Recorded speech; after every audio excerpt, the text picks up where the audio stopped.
Hurry up! I'm a busy engine, huffed Henry. Goods arrive night and day at the docks. Sometimes Henry and the other engines work so hard that their axles ache. The fat controller brought in a new engine to help with the heavy workload. He was long and had 10 drive wheels. He looked very strong. This is Murdoch. He's going to be pulling freight on the main line.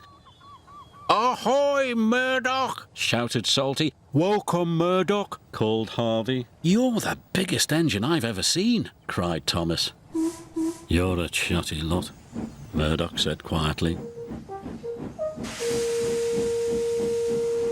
Soon Murdoch was coupled to a long line of heavy trucks. His boiler strained, his wheels started to turn, and the mighty engine chuffed away.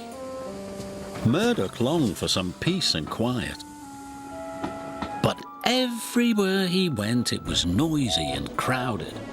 At the end of the day, Murdoch was looking forward to a good night's rest. But Salty and Harvey were full of questions. What's the longest train you've ever pulled? Have you worked Marseille?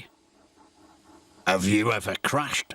Please, Murdoch chuffed. I want some peace and quiet, and I don't want to share a shed with chatterboxes. No need to be rude, huffed Harvey. We're only being friendly, matey. The next morning, Murdoch collected another long, heavy train. This time he chuffed into the beautiful countryside. It was splendid.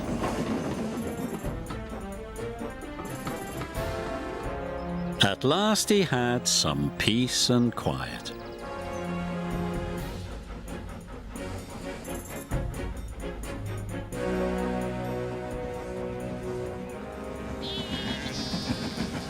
Suddenly his driver applied the brakes. There were sheep on the tracks. The sheep escaped from that field, said the driver. Through that broken fence. They tried to chase the sheep back. First this way, and then that way. They tried everything, but nothing worked.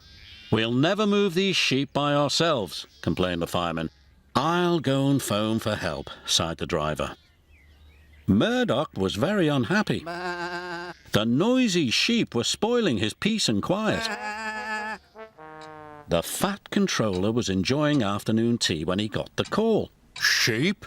He exclaimed loudly. I'll send Toby with the farmer immediately. The sheep were becoming noisier and noisier. Please stop, groaned Murdoch. I'd rather be back with the chatterbox engines. Just then, Toby chuffed into view.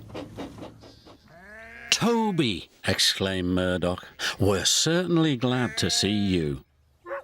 Before long, the farmer and his dog went to work.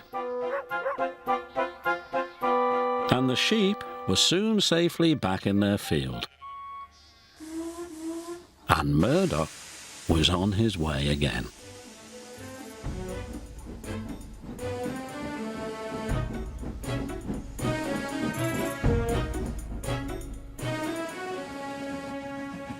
That evening, Murdoch parked between Harvey and Salty, but Murdoch spoke first.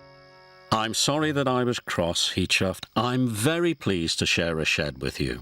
And we're pleased to have your company, said Harvey. Aye, we are, added Salty. It reminds me of a story. Murdoch smiled. The sound of bar, bar, bar would have kept him awake, but a Salty story would send him happily to sleep.